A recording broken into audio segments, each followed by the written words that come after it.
நைனா நகர்ந்து எதுக்குங்க தரணும்? அங்க தமிழ்நாட்டுல அலை இருக்குது. எப்படி இந்த அலை இருந்தது பாருங்க. அது சுனாமி.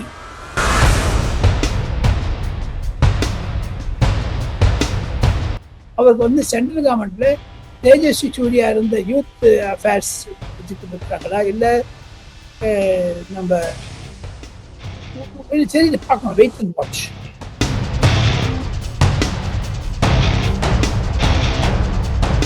கேரளா பாதி பிடிச்சிட்டோன்னு சொன்னா தெலுங்கானா தான் அவளுக்கு முக்கியம். தெலுங்கானா, கேரளா. தமிழ்நாட்டில் ஒன்றும் இப்போ சட்டிக்கு ஒன்றும் கிடையாது.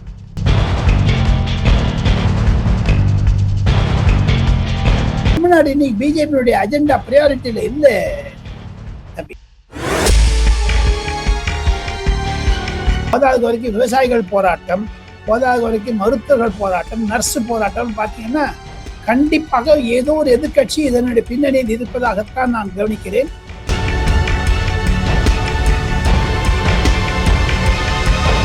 நேயர்களே வணக்கம். இன்று நம்முடன் மூத்த பத்திரிகையாளர் டெல்லி ராஜகோபாலன் சார் இணைஞ்சிருக்காங்க. சார் வணக்கம் சார். நமஸ்காரம்பா. நமஸ்காரம் சார். ஆட்சி மாறினாலும் காட்சிகள் மாறவில்லை. எப்படி திமுக அரசுல இருந்ததோ, ஆட்சி காலத்துல இருந்தோ அதே மாதிரியான சம்பவங்கள் நடந்து கொண்டு இருக்கு. விஜய்க்கு இன்னும் நேரம் வேண்டுமா சார்? இல்ல உடனடியா அவர் டேக் சார்ஜ் பண்ணி அதிரடியான விஷயங்கள்லாம் பண்ணலாமே, எதுக்கு அவர் டைம் எடுக்கிறாரா? நேற்று முன்தினம் மு.க. ஸ்டாலின் அவர்கள் சொன்னார்கள், விஜயனுடைய அரசாங்கம் திமுகவுடைய அரசாங்கம் தான் என்று. ஆக மொத்தம் அது தொடர்கிறதோ என்ற ஒரு அச்சமும் இருக்கிறது. திமுக அரசியல் நடந்த ஊழல்கள், திமுக அரசியல் நடந்த போதைப் பொருள்கள், திமுக அரசியல் நடந்த பாலியல் குற்றங்கள், திமுக அரசியல் டாஸ்மாக் அதெல்லாம் தொடர்கின்றனவா என்று கேட்டால் என்னை பொறுத்த மட்டும் விஜயனுடைய அரசாங்கம் அதை கட்டுப்படுத்தும்.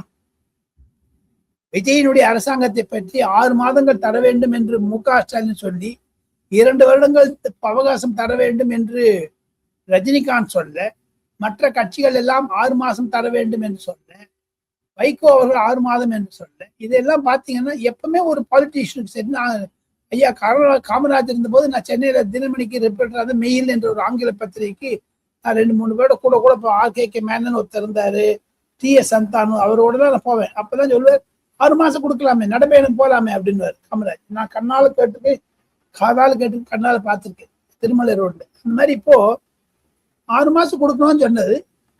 நேற்று இன்று நடக்கக்கூடிய சம்பவங்கள் எல்லாம் பார்த்தால் இதற்கு எதிர் கட்சிகளுடைய கை வண்ணம் இருக்கிறதாகத்தான் எனக்கு தோன்றுகிறது. மின்சார தடங்கல்கள், போதாது வரைக்கும் விவசாயிகள் போராட்டம், போதாது வரைக்கும் மருத்துவர்கள் போராட்டம், நர்ஸ் போராட்டம் பார்த்தீங்கன்னா கண்டிப்பாக ஏதோ ஒரு எதிர்கட்சி இதனுடைய பின்னணியில் இருப்பதாகத்தான் நான் கவனிக்கிறேன். சார், இன்னொரு கேள்வி. பாமகல உள்ள அன்புமணி ராமதாஸ் மத்திய அமைச்சர் கேபினெட்ல ஏதாவது ஒரு பதவி கேட்கறதாகவும், ஒருவேளை கொடுக்காத பட்சத்துல திமுக விஜயுடன் கூட்டணி சேரவோ இல்ல தனித்து நிற்கவோ வாய்ப்பு இருக்குங்கிற மாதிரி செய்திகள் வெளிவருது. அது உண்மையா? ஒரே ஒரு எம்பிங்க எம்ஓஎஸ் கொடுப்பாங்க. எம்ஓஎஸ் கேபினெட் மினிஸ்டரா இருந்தேன்னு சொல்றாரு அவரு. அதே மாதிரிதான் ஜி.கே. வாசன் பண்ணாங்க. எனக்கு பொறுத்து மட்டும் அன்புமணி ராமதாஸ்லாம் மினிஸ்ட்ரி கிடைக்காதுங்க, போனா போயிட்டு விட்டுருவாங்க. என்ன தமிழ்நாடு இன்னைக்கு பிஜேபியுடைய அஜெண்டா பிரியாரிட்டியில இல்லை தம்பி.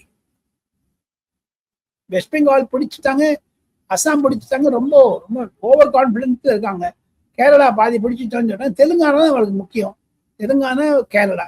தமிழ்நாட்டில் ஒன்றும் இப்போ சட்டிக்கு ஒன்றும் கிடையாது. அவளுக்கு இஷ்டம் கிடையாது. இவ்வளோ கோடி ரூபாய் செலவழிச்சு ஒண்ணுமே வரல. ஒரே ஒரு எம்எல்ஏ. அது தவிர நிறைய புகார்கள், நிறைய சண்டை சச்சரவு, இந்த அவன் சொல்றது அவன் சொல்றது அதெல்லாமே நடந்துட்டு இருக்கு. பிஜேபி லீடர்ஸ் ஒரு ரிஜெக்டடா இருக்காங்க தமிழ்நாடு காங்கிரஸ் பிஜேபி பத்தி. நைனா நகர்ந்து போனாரு, அவர் ட்வீட் பண்ணாரு, அவரெல்லாம் நம்புறாங்க. ஆனா கீழே இருக்க நம்புறது இல்லையே சார். அவர் ஏதோ ராஜினாமா கடிதம் கொடுத்து விட்டதாக ஒரு தகவல் வருது. அது உண்மையா? அதெல்லாம் போய் சரி, செல்வ பெருந்தை கொடுத்தாரா?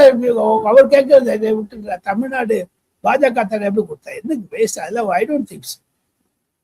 நைனா நகர்ந்து எதுக்குங்க தரணும்? அங்க தமிழ்நாட்டுல அலை இருக்குது. எப்படி இந்த அலை இருந்தது பாருங்க. அது சுனாமி. ஸ்டாலின் பண்ணாரு, ரிசைன் பண்ண. எந்த கட்சி தலைவர் பண்ணாரு? செல்வ பெருந்தகை பண்றேன்னாங்க, அப்பவே பண்ண ஒண்ணுமே பண்ணல. ஜோதிமணியை போட போறாங்க, ஒன்றும் போட காணும். மாணிக் தாக்கூர் போடுறேன்னா போட காணும். மாணிக் தாக்கூரை போட்டு விட்டுறாங்க. ஏன்னா ரொம்ப பேசிட்டு இருக்காரு, கொரோனாவா இருக்காரு தமிழ்நாடு பாராளுமன்றத்தில். அவர் 29 ஜெயிப்பாரா தோத்து போடுவாரா தெரியாது. அதுக்குள்ள டிஎம்கேவும் ஏடிஎம்கே ஸ்ட்ராங் ஆயிடும்பா. தமிழ்நாடு அரசியல் எந்த சமயத்துல இது எப்படி வேணா மாறும். இனிமேல் எப்போ ஒரு தடவை ஷேக் பண்ணிட்டாங்களோ இனிமேல் ஷேக் பாயிண்டே தான் இருக்கும். ஒரு தண்டவாளத்துல வண்டி ஓடுறதுன்னு வச்சுங்க, அப்படியே ஓடுறது 70 வருஷமா ஓடி இருந்தது, டப்பு கீழே விழுந்துருச்சு. இப்போ அதை எடுத்து வச்சு ஓட வைக்கிறதுக்கு ஒரு 10 வருஷம் ஆகும், 20 வருஷம் ஆகும். அதுக்குன்னு பார்க்கலாம். அந்த டீலைன்மெண்ட் ஆஃப் போர்சஸ் சொல்லுவாங்க ஆங்கிலத்தில். அதுதான் டீலைன்மெண்ட் ஆயிடுச்சு. திமுக என்பது ஆயிடுச்சு, அவ்வளவுதான். சார் இல்ல அது போல. ஆனா டெல்லி தலைமை வந்து நயினார் நாகேந்திரன் மேல அதிருப்தியில் இருப்பதாக அதுவும் ஒரு தகவல் வருது. BL சந்தோஷ் சமீபத்தில் நடந்த அந்த கோயம்புத்தூர் கோர் கமிட்டி மீட்டிங்ல வந்து அவரை வந்து ரொம்ப கடிந்து கொண்டதாக சொல்லப்படுது. இதெல்லாம் உண்மையா சார்? போய்தான் யாரு நான் ஒன்னே சொல்றேன், கணிந்தாலும் கணிந்து கொள்ளாவிட்டாலும் BL சந்தோஷ் அவர்களே நாம் மாற்றப்பட இருக்கிறார்கள். சுனில் பன்சல் என்பவரை ஆர்கனைசேஷன் செக்ரட்டரியா போட வேண்டும் என்று RSS நினைக்கிறது, பாஜக நினைக்கிறது. 11 வருஷம் வந்துட்டாரு, அவர் கிளம்ப வேண்டியதுதான். எப்படி கேசவ நாயத்தை தூக்கினாங்களோ அது மாதிரி BL சந்தோஷ் தூக்கிடுவாங்க. ரொம்ப நாள் ஓடாது. தமிழ்நாடை பத்தி அவங்க நிதின் நபீனுக்கு ஒண்ணுமே புரியாது, புரிஞ்சாலும் சொல்றதுக்கு தெரியாது. அமித்ஷா ஒருத்தருக்கு தான் புரியும். அவர் சொல்றாரு இந்த வெயிட் பண்ணி பார்க்கலாம், இப்ப கொஞ்சம் ஆற விடு அப்படின்னு. ஏன்னா பல 100 கோடி ரூபாய் அவங்களுக்கு எல்லாம் கோட்டை விட்ட அப்புறம் இனிமேல் எப்படிங்க அவருக்கு இன்ட்ரெஸ்ட் இருக்கு? நல்ல எத்தனையோ டெபாசிட் போயிருக்கு, எத்தனையோ மினிமம் ஓட்டு வாங்கியிருக்காங்க, தப்பு இல்லை. இது வேலை செய்யல தமிழ்நாடு ஜனதா கட்சி என்று பாஜகவில் நினைக்கிறார்கள். அதுதான் யதார்த்தம். நிதின் நபீன் உட்பட, BL சந்தோஷ் உட்பட, அமித்ஷா உட்பட, பிரதமர் நரேந்திர மோடி உட்பட. அதனால ரசிக்கிறதா இது பண்றதா நான் கேள்விப்படாது. ராஜினாமா செய்தார். மறுபக்கம் வந்து நீங்க சொல்லியிருந்தீங்க EPS உடைய ஆளுமை நீங்க எப்போதும் பாராட்டிட்டு இருப்பீங்க. அதே போல வந்து பாத்தீங்கன்னா அந்த SP Velumani versus EPS campaign இருக்கும்போ இப்போ சமீபத்துல அந்த 3 EPS அவர்களுக்கு ஆதரவு வந்து கூடிக்கிட்டே இருக்கிற மாதிரி. ஏன்னா விஜய் வந்து இவங்களுக்கு வாய்ப்பு கொடுக்காம போனது வந்து SP வேலுமணிக்கு ரொம்ப பின்னடைவா அமைஞ்சிருச்சு. இனி வந்து ADMKல வந்து இதே பிளவு இதே மாதிரி ஒரு டாக் இருக்குமா, இல்லமேல் வழக்கம் போல EPS கை ஓங்கிதான் இருக்குமா சார்? ஈவன் நோ EPS கை ஓங்கிதானே இருக்கு. நம்ம எப்ப சொன்னாலும் EPS விஜயம் போயிருந்தாங்கன்னு திமுக இருக்கிற இடமே தெரியாது. நம்மளே பேசியிருக்கோமப்பா தம்பி. அது ஏற்கனவே போன 2-3 வீடியோக்கு முன்னாடி, தேர்தலுக்கு முன்னாடி நம்ம பேசியிருக்கோம். EPS-க்கும் ரெட்டையில இருக்கிற மட்டும் அவர் ஒன்றும் பண்ண முடியாது. ஒண்ணு. ரெண்டாவது, இப்ப நாம் இருவரும் பேசி கொண்டிருப்பதற்கு முன்னதாக CV சண்முகத்தை விட்டுட்டு வேலுமணி போய் ஸ்பீக்கரை பார்த்துட்டு அதை பெட்டிஷனை வித்ட்ரா பண்ண போறாங்களா, என்ன பண்ண போறாங்க தெரியல. மீட்டிங் நடந்து கேள்விப்பட்டேன். ஏதாவது ஒரு காம்ப்ரமைஸ் ஃபார்முலா வரப்போறது. விஜய்க்கு 2 கையிலும் லட்டு. இப்ப காங்கிரஸ் எதுவாக்க வச்சிருப்பாரு. காங்கிரஸ் வெளில போறேன்னா ADMK உள்ள கொடுக்குது. ADMK வெயிட்டிங் லிஸ்ட்ல இருக்கு. இந்த ட்ரெயின்ல வந்து ரிசர்வேஷன் அகைன்ஸ்ட் கேன்சலேஷன் RDH பாருங்க. அந்த மாதிரி ADMK நிற்குது. சரி, இன்னொரு பக்கம் ஒரு 2-3 நாளுக்கு முன்னாடி நினைக்கிறேன், தினமலர்ல வந்து ஒரு செய்தி, நேத்தி தான் நினைக்கிறேன், ED வந்து முன்னாள் திமுக அண்ட் அதிமுக அமைச்சர்கள் மேலான அந்த கேஸ் எல்லாம் தூசு தட்டிட்டு இருக்காங்க. ஆனா அந்த லிஸ்ட்ல வந்து பாத்தீங்கன்னா வேலுமணி, விஜயபாஸ்கர் அவங்க பேர்லாம் இருந்தது. சோ ஏன்னா அவங்க இந்த கேம்ப் வேற சொல்லியிருந்தாங்க, சண்முகம் கேம்ப் இந்த மாதிரி நாங்க பிஜேபி அலையன்ஸ்ல இல்லைன்னு. சோ ED வந்து அவங்க மேலலாம் வந்து ஏதாவது ஒரு பண்ண வாய்ப்பு இருக்காது? சுத்திட்டே இருக்குப்பா. இன்னைக்கு வேலுமணி அங்க போனதுனால நோட்டீஸ் வராது, போகாதுன்னு நோட்டீஸ் வராது. அது சர்க்குலேட் பண்றது வந்து computer generated notices and computer generated letters. அதை பார்த்தெல்லாம் ஒன்றும் பயப்பட வேண்டாம். என்ஃபோர்ஸ்மெண்ட் டைரக்டரேட் வந்து டைரக்டர் ஜெனரல் ஆஃப் போலீஸுக்கும் சீஃப் செக்ரட்டரிக்கும் எழுதினாதான் வம்பு. இவங்கெல்லாம் மீதியெல்லாம் இவங்க பத்திரிகையாளருடைய யூகங்களா தவிர எனக்கு இன்னும் மனசு 2 மந்திரிகளை அரசு ஆகுது நிச்சயம். KN நேரு நம்ம இன்னொருத்தர் மேலே வந்திருக்கிறது, அது 2 பேருக்கும் போறதுக்கு நிச்சயம். ராஜகண்ணப்பன் மீதும் வரும் பார்த்துட்டு இருக்கு. சார் நீங்க சொல்லிருந்தீங்க இந்த மாதிரி அமித்ஷா அவர்கள் இல்ல பிஜேபியே தமிழ்நாடு வந்து இப்போதைக்கு பெருசா கவனிக்க போறது இல்லைன்னு. ஆனா காங்கிரஸ் முக்து பாரத்ங்கிற ஒரு கடினமான கொள்கையை வச்சுக்கிட்டு இங்க வந்து தமிழ்நாட்டுல வந்து அவங்களுக்கு கேபினெட் வந்து கொடுத்துருக்காங்க. சோ அமித்ஷா வந்து எப்படி பாப்பாரு விஜய் வந்து? ஏன்னா நான் ஒழிக்கணும்னு நினைச்சிட்டு இருந்தேன், ஆனா காங்கிரஸ்க்கு உயிர் கொடுத்துட்டு இருக்கீங்களே அப்படின்னு நினைக்க மாட்டாரு. அதனால அவரோட நடவடிக்கை இன்னும் தீவிரமாவாதா? TVK மேல, தமிழ்நாடு வேணா TVK மேல மேல கை கொடுத்துருவோம். நாளைக்கு சாயங்காலம் பிரைம் மினிஸ்டர் பார்க்கறதுக்கு வரப்படுறாரு விஜய் அவர்கள். ஸோ அப்போ அந்த மீட்டிங் போகிறது விஜய்க்கு வந்து நிறைய புரிதல் உண்டாக்கி விடுவார் பிரதமர். விஜய்க்கு அவர் நிறைய பைனான்சியல் அட்வைஸ் தருவாரு, பைனான்சியல் ஹெல்ப் தரேன்னு சொல்லுவாரு. அதனால விஜயினுடைய குணங்கள் மாறலாம், மனங்கள் மாறலாம். காங்கிரஸ் என்ன பரப்போது சொல்லுங்க? அவங்க நிரந்தர ஆட்சி வந்துருச்சு, 2 பேர் எமர்ஜென்சி போறேன்னா போடணுடுவாங்க, தேடி இருக்கிறது எடுத்துப்பாரு. எடப்பாடி பழனிசாமியை கூட ஒத்துனாலும் ஒத்துக்கலாம். ஏன்னா இப்ப இந்த காம்ப்ரமைஸ் வந்துருச்சுன்னா அல்டிமேட்லி அதான் நடக்க போகுது. அடுத்து பாத்தீங்கன்னா, விஜய் தமிழ் வெற்றி கழகத்தினுடைய அரசாங்கத்தை காங்கிரஸை சேர்த்துன்றதுனால அமித்ஷாவும் கோவப்பட போகுது.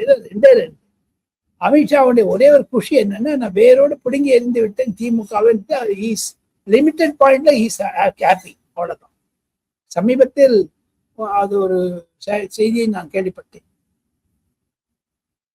சார், இன்னொரு கேள்வி. இதுவும் பாஜக சம்பந்தப்பட்டது தான், தமிழ்நாடு பாஜக சம்பந்தப்பட்டது. அண்ணாமலை வந்து இன்னும் கொஞ்ச நாள்ல டெல்லி வர போறாரு, அங்க முக்கியமான தலைவர்கள் வந்து பார்க்க போறாருன்னு செய்திகள் வருது. அவருக்கு மீண்டும் தலைவர் பதவி வழங்க வாய்ப்பு இருக்கிறதா, இல்ல உங்களோட கருத்து? மத்திய பாஜகவினுடைய லிஸ்ட் நிதின் நபீன் வரப்போகுது. ஜூன் 15க்கு அப்புறம் வரப்போகுது. காரணம் என்னன்னா, இந்த 15ஆம் தேதி ஏப்ரல்ல இந்த மேல இருந்து 15 ஜூன் மட்டும் ஒரு ஆஷாடா மகினேன்னு சொல்லுவாங்க ஹிந்தியில. இது கெடுதலான நேரம் சொல்லிட்டு, அப்போ வந்து யாரும் ஒன்றும் வாங்க மாட்டாங்க, ஒன்றும் புதுசா செய்ய மாட்டாங்க. அது பிஜேபி நல்லா அடாப்ட் பண்றாங்க. 15ஆம் தேதி பிறகு மத்திய மந்திரி சபையில் விஸ்தரிப்பு நடக்க இருக்கிறது. கட்சியில் இருக்கக்கூடிய 6 புது துணைத் தலைவர்கள், 6 புது செயலாளர்கள்லாம் போடணும். அதெல்லாம் கூடிய நேஷனல் எக்ஸிக்யூட்டிவ் போடணும். அதெல்லாம் கூடிய சீக்கிரம் போடுவாங்க. அதனுடைய கன்சல்டேஷன் ப்ராசஸ்க்காக வரப்போறாரு. அதாவது தமிழ்நாட்டிலேருந்து யாரை போடலாம், யார் போட வேண்டாம்னு சொல்லிட்டு போதாத வரைக்கும் தமிழ்நாட்டினுடைய சேர்த்து ஏதாவது ஒரு பொறுப்பு மத்திய பாஜகவை கொடுக்கக்கூடும். தமிழ்நாடு வச்சு கையிலங்க தான் நான் எனக்கு தோன்றதுன்னு விஷயம்.